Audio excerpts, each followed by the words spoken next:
ہم بے وفا نہیں. از قلم ملک علی خان. قسط نمبر 1. گرمیوں کے دن تھے. دوپہر کے 2 بج رہے تھے. ماں جی سلائی مشین کو ایک طرف رکھ کر آرام کرنے کے لیے چارپائی پر لیٹی ہوئی تھی. کمرے میں دیواروں پر موجود ہلکا چونا اس بات کا ثبوت دے رہا تھا کہ کئی سالوں سے دوبارہ دیواروں پر چونا یا کوئی رنگ نہیں کیا گیا، لیکن پھر بھی اس کمرے کو خوبصورتی سے سجایا گیا تھا. اوپر ایک شیلف پر سٹیل کے برتن بہت ترتیب سے رکھے گئے تھے. اس کے نیچے 4 صندوق اوپر نیچے ترتیب سے رکھے ہوئے تھے اور ان کے اوپر خوبصورت پھولوں والے کور بھی موجود تھے. سامنے ہی لمبی قطار میں 3 چارپائیاں بچھی ہوئی تھی. ماں جی کے ساتھ والی چارپائی پر اس وقت زینب بیٹھی ہوئی تھی. اس کے ہاتھ میں قمیض تھی جس پر وہ خوبصورت کڑھائی کرنے میں مصروف تھی. کچھ دیر بعد باہر لکڑی کے دروازے پر دستک ہوئی. عمیر بیٹا ہوگا. ماں جی چارپائی سے اٹھنے لگی. ماں جی آپ لیٹی رہیں، میں دیکھتی ہوں. وہ انہیں منع کرتے ہوئے اٹھ کھڑی ہوئی. اچھا بیٹا، پھر بھی پوچھ کر دروازہ کھولنا. جی ماں جی. وہ سر پر دوپٹہ لیتے ہوئے اٹھ کھڑی ہوئی. کون؟ وہ دروازے کے پاس پہنچتے ہوئے پوچھنے لگی. بھائی عمیر ہوں، اس نے کوفت زدہ لہجے میں کہا، کیونکہ گھنٹوں انٹرویو کے انتظار اور گرمی نے برا حال کر دیا تھا. السلام علیکم ماں جی. عمیر نے کمرے میں داخل ہوتے ہوئے سلام کیا. وعلیکم السلام بیٹا. بیٹی بھائی کے لیے پانی لے کر آؤ. جی ماں جی. وہ آتے ہی پاؤں کو سینڈل سے آزاد کرتے ہوئے چارپائی پر لیٹ گیا. بیٹا آج تو بہت تھکے ہوئے ہو. ماں جی نے اس کے تھکن زدہ چہرے کو دیکھتے ہوئے کہا. جی ماں جی، انٹرویو کے لیے بہت لوگ آئے ہوئے تھے. اپنی باری کے انتظار میں بیٹھ بیٹھ کر ہی تھک گیا ہوں. یہ لے بھائی. سٹیل کے جگ سے لیموں والا پانی سٹیل کے گلاس میں بھرتے ہوئے اس کی جانب بڑھایا. اس نے اٹھ کر بیٹھتے ہوئے گلاس تھاما اور ایک ہی سانس میں پی گیا. پھر اس کی جانب گلاس بڑھایا جسے اس نے دوبارہ بھر دیا. اس بار گھونٹ گھونٹ پینے لگا. بس اسے گلاس پکڑا کر تکیے پر سر رکھتے ہوئے لیٹ گیا اور چھت پر چلتے پنکھے کو تکنے لگا. ماں جی آپ پئیں گی؟ اس نے جگ میں موجود پانی کو دیکھ کر پوچھا. نہیں بیٹا. انہوں نے پیار سے اپنی خوبصورت بیٹی کو دیکھ کر نفی میں سر ہلایا. بھائی انٹرویو کیسا ہوا؟ وہ جگ رکھ کر واپس آئی اور اس کے ساتھ والی چارپائی پر براجمان ہو گئی. وہ تو ٹھیک ہوا ہے، لیکن نوکری مشکل ہے. آج کل سفارش اور پیسوں والوں کو نوکری ملتی ہے. میرے پاس یہ دونوں چیزیں نہیں ہیں اور غریبوں کو آج کل کوئی نہیں پوچھتا. اس نے کروٹ بدلتے ہوئے جواب دیا. بیٹا یوں اللہ کی رحمت سے مایوس نہیں ہوتے ہیں. دیکھنا بیٹا، ایک دن تمہیں نوکری مل جائے گی. ماں جی نے ہمیشہ کی طرح اسے تسلی دی. ماں جی مایوس نہیں ہوتا، اسی لیے تو 2 سالوں سے انٹرویو دے رہا ہوں میں. ویسے آج کل کے معاشرے کی بات کر رہا ہوں، اس نے سنجیدگی سے کہا.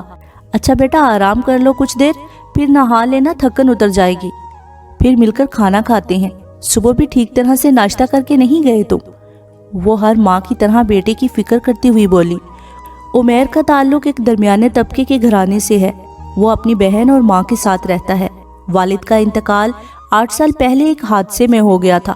اس کے بعد بیوہ ماں نے دونوں کی پڑھائی لوگوں کے کپڑے سی کر اور کچھ بینک میں موجود پیسوں سے مکمل کروائی تھی.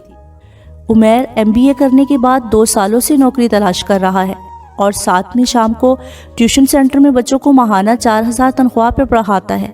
اور بہن زینب BA کرنے کے بعد گھر کے قریب ہی ایک پرائیویٹ اسکول میں پڑھاتی ہے. ہر طرف خاموشی سی تھی. اس خاموشی کو کبھی کسی گاڑی یا موٹر سائیکل کی آواز توڑ دیتی. وال کلاک اس وقت رات کے 11 بجا رہی تھی. عمیر اس وقت رائٹنگ ٹیبل کے سامنے بیٹھا ایک اور انٹرویو کی تیاری کرنے میں مصروف تھا کہ پلنگ پر موجود سیل فون کی مسلسل بجنے والی بیل نے اسے اپنی طرف متوجہ کیا. رات کے اس وقت کون ہو سکتا ہے؟ اس نے سوچا اور رائٹنگ ٹیبل کے سامنے سے اٹھتا ہوا پلنگ کی طرف بڑھ گیا. رمنا کالنگ. سیل فون پر جگمگاتا نمبر دیکھ کر بے ساختہ اس کے لبوں پر مسکراہٹ چھا گئی. ہیلو عمیر، کہاں ہوتے ہیں آج کل؟ میں کال کروں تو کروں، تم تو آج کل بات ہی نہیں کرتے ہو. میسیجز کا بھی جواب نہیں دے رہے تھے. وہ کال اٹینڈ کرتے ہوئے اس سے پہلے کہ بات شروع کرتا اس نے غصے اور ناراضگی کے ملے جلے جذبات سے کہا. سوری رمنا، مصروف ہوں کچھ. انٹرویو کی تیاری میں تو تم سے بات نہیں کر سکا ہوں. وہ معذرت کرنے لگا. اوکے، اس بار صرف انٹرویو کی وجہ سے تمہیں چھوڑ رہی ہوں. وہ خفا سے لہجے میں بولی. لیکن ایک شرط ہے میری. وہ جانتا تھا کہ اس کی شرط کیا ہوگی. ہر بار کی طرح، کیونکہ وہ ناراضگی ہمیشہ ایک ہی شرط پر ختم کرتی تھی. کہ کب مل رہے ہو؟ پھر بھی اس نے ہر بار کی طرح مسکراتے ہوئے پوچھا، بتاؤ پھر مجھ سے کل مل رہے ہو؟ کل تو مشکل ہے، بات تو کر رہے ہیں، ملنے کی کیا ضرورت ہے؟ اس نے معذرت کرنی چاہی۔ کیوں مشکل ہے؟